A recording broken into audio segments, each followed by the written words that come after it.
পঞ্চম শ্রেণীর গণিত অধ্যায় ১ পৃষ্ঠা ২। একজন পাইকারি মোবাইল ফোন বিক্রেতা কোনো এক মাসে প্রতিটি ৮,৫৩৬ টাকা মূল্যের ৯৭২টি মোবাইল ফোন বিক্রয় করলেন। তিনি ওই মাসে মোট কত টাকার মোবাইল ফোন বিক্রয় করলেন? অর্থাৎ এখানে একজন পাইকারি বিক্রেতা সে এক মাসে ৮,৫৩৬ টাকা মূল্যের, অর্থাৎ একটা মোবাইল ফোনের মূল্য ৮,৫৩৬ টাকা। এরকম এক মাসে সে ৯৭২টি মোবাইল ফোন বিক্রয় করলেন। এখন আমাদের বের করতে হবে তিনি ওই মাসে মোট কত টাকার মোবাইল ফোন বিক্রয় করলেন। ছেলেটা বলছে, আমরা পূর্বের শ্রেণীতে শিখেছি একটি জিনিসের দাম দেওয়া থাকলে অনুরূপ নির্দিষ্ট সংখ্যক জিনিসের দাম গুণ করে বের করতে হয়।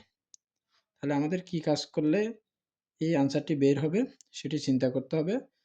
তাহলে একটি মোবাইল ফোনের বিক্রয় মূল্য হচ্ছে ৮,৫৩৬ টাকা। ৯৭২টি মোবাইল ফোনের বিক্রয় মূল্য আমাদের বের করতে হবে। তাহলে আমরা মোবাইল ফোন বিক্রয় করে মোট কত টাকা পাওয়া গেছে সেটি বের করতে পারবো। তাহলে এই ঘটনাটার গাণিতিক বাক্য হচ্ছে ৮,৫৩৬ গুণ ৯৭২, অর্থাৎ একটা মোবাইল ফোনের মূল্য হচ্ছে বিক্রয় মূল্য ৮,৫৩৬ টাকা। এরকম ৯৭২টি মোবাইল ফোনের বিক্রয় মূল্য বের করতে চাইলে ৮,৫৩৬কে ৯৭২ দ্বারা গুণ করতে হবে, কারণ একটার মূল্য দেওয়া আছে, ৯৭২টার মূল্য বের করতে হচ্ছে। তাহলে আমরা যেইটি গুণফল পাবো সেটি হবে ৯৭২টি মোবাইল ফোনের বিক্রয় মূল্য, অর্থাৎ তিনি ওই মাসে মোট কত টাকার মোবাইল ফোন বিক্রয় করলেন সেটি বের হবে। তাহলে আমরা গুণটা একটু করি। গাণিতিক বাক্য হচ্ছে এরকম, ৮,৫৩৬কে ৯৭২ দ্বারা গুণ করব। প্রথমে আমরা একক স্থানীয়, এটা হচ্ছে গুণ্য আর এটা হচ্ছে গুণক, অর্থাৎ ৮,৫৩৬ হচ্ছে গুণ্য আর ৯৭২ হচ্ছে গুণক। গুণ্যকে গুণক দ্বারা গুণ করব। গুণকের একক স্থানীয় অঙ্ক দ্বারা প্রথমেই গুণ করতে হবে। একক স্থানীয় অঙ্ক হচ্ছে ২। আমরা যদি এই গুণ্যকে গুণ করি পাই ৬ দুগুণে ১২ ২, হাতে আছে ১, ৩ দুগুণে ৬, ৬ একে ৭, ৫ দুগুণে ১০, ১০-এর শূন্য দেওয়া আছে, হাতে রইল ১, আর দুগুণে ১৬, ১৬ একে ১৭। এবার হচ্ছে আমাদের গুণ করতে হবে দশক স্থানীয় অঙ্ক দ্বারা। দশক স্থানীয় অঙ্ক হচ্ছে ৭, অর্থাৎ গুণকের দশক স্থানীয় অঙ্ক ৭। ৭ দিয়ে আমরা গুণ করব, মানে দশক, ৭ দশক দ্বারা গুণ করতে হবে। ৭ দশক মানে ৭০। তো আমরা যখন ৭০ দিয়ে এই ৮,৫৩৬কে গুণ করব, তখন ৭০-এর শূন্যটা আগে রেখে দিতে পারি। শূন্য যদি রেখে দিই তাহলে আমরা ৭ দ্বারা গুণ করলেই হয়ে যায়।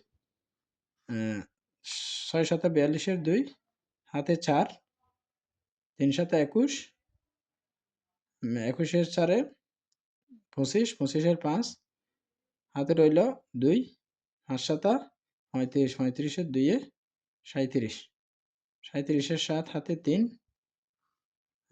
৭ ৮ ৫৬, ৫৬-এর ৩-এ ৫৭, ৫৮, ৫৯। তাহলে এখানে হবে ৫৫, ৫৯। এবার আমরা গুণ করব শতক স্থানীয় অঙ্ক দ্বারা। তাহলে ৯০০ দ্বারা যদি আমরা গুণ করি, ৯০০-এর পাশে যে দুইটি শূন্য আছে সেটা আমরা আগে বসিয়ে ফেলব, তারপর ৯ দ্বারা গুণ করব। এই যে শূন্য দুটো রেখে দিলাম। ৬ নং ৫৪, ৫৪ ৪, হাতে ৫, ৩ নং ২৭, ২৭-এর ৫-এ ৩২, ৩২-এর ২, হাতে ৩, ৫ নং ৪৫, ৪৫-এর ৩-এ ৪৮, ৪৮-এর ৮, হাতে রইল ৪, ৮ নং ৭২, ৭২-এর ৪-এ ৭৬।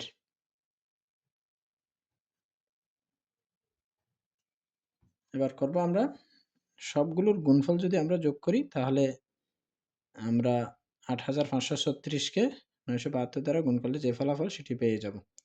তাহলে গুণ করলাম, যোগ করতেছি 2, সাথে 2 এ 9, 4 5 এ 9, 7 7 14, 14 2 এ 16, 6 হাতে আছে 1, 2, 9 2 11, 11 8 এ 19, 19 এর 9 হাতে আছে 1, 6 6 6 12 2 হাতে আছে 1, 7 এর 1 এ 8, অর্থাৎ 8 2 9 6 9 9 2।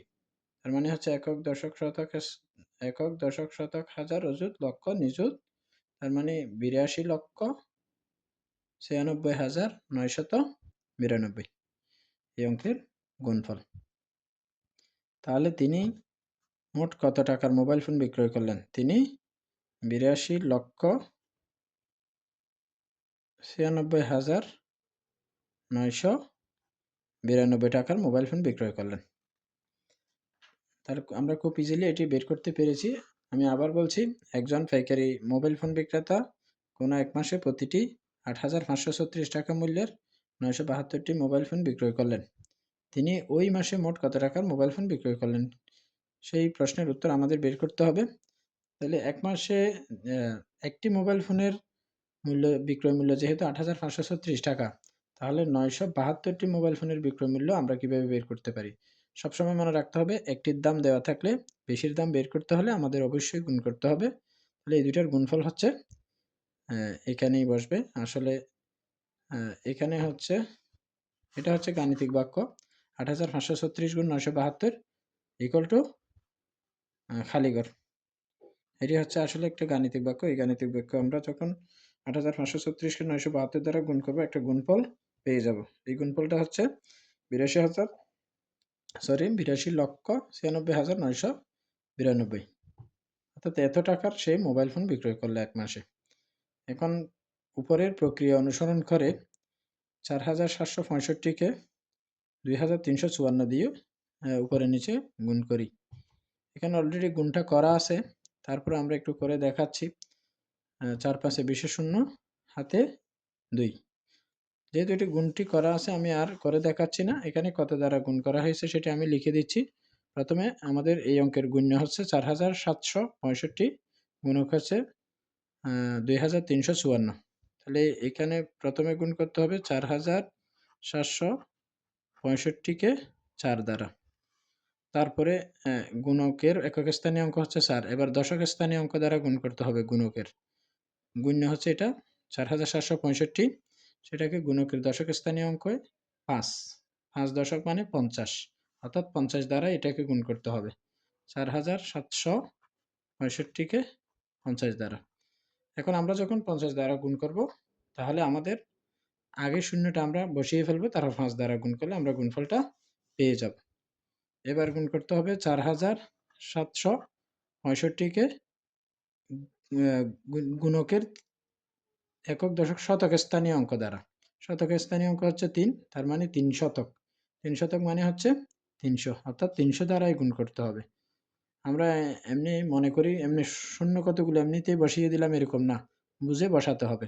এখানে শতক স্থানীয় অঙ্ক 3, তার মানে 300। 300 দ্বারা যদি আমরা গুণ করি তাহলে গুণফল পাবো। আগে 3-এর পাশে যে দুইটি শূন্য আছে সেটি বসিয়ে ফেলবো, তারপর 3 দ্বারা এটাকে গুণ করলে এগুলো পাওয়া যাবে।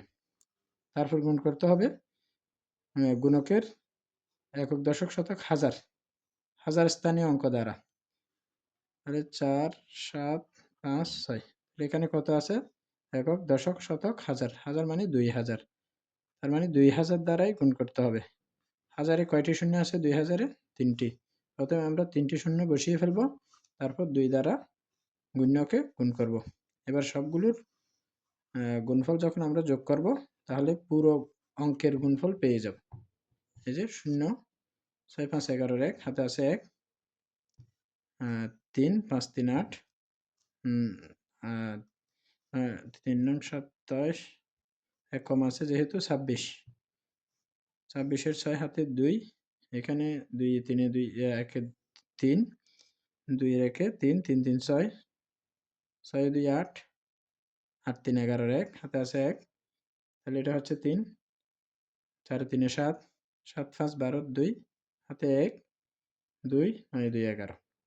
তাহলে এভাবে আমরা গুণ অঙ্কগুলো খুব সহজে ইজিলি করতে পারি। সবাইকে একটু মনে রাখতে হবে এখানে নিয়ম অনুসারে শূন্য, আসলে শূন্যটা কোথা থেকে আসছে? এটা হচ্ছে দশক স্থানীয় অঙ্ক দ্বারা গুণ করলে ১ শূন্য, শতক স্থানীয় অঙ্ক দ্বারা গুণ করলে ২ শূন্য এবং হাজার স্থানীয় অঙ্ক দ্বারা গুণ করলে ৩ শূন্য আগে লিখে ফেলতে হবে। কারণ আমরা দশক স্থানীয় অঙ্ক মানে ৫ এর, যেহেতু দশকের জায়গায় ৫ আছে, ৫ দশক মানে ৫০। তাহলে আমরা ৫০ দ্বারা গুণ করলে যেহেতু ২ লাইন পাবো, এটাকে শর্টকাটে করলে আগে শূন্য রেখে দিলে তারপরে ৫ দ্বারা গুণ করলে আমরা ফলাফল পেয়ে যাব।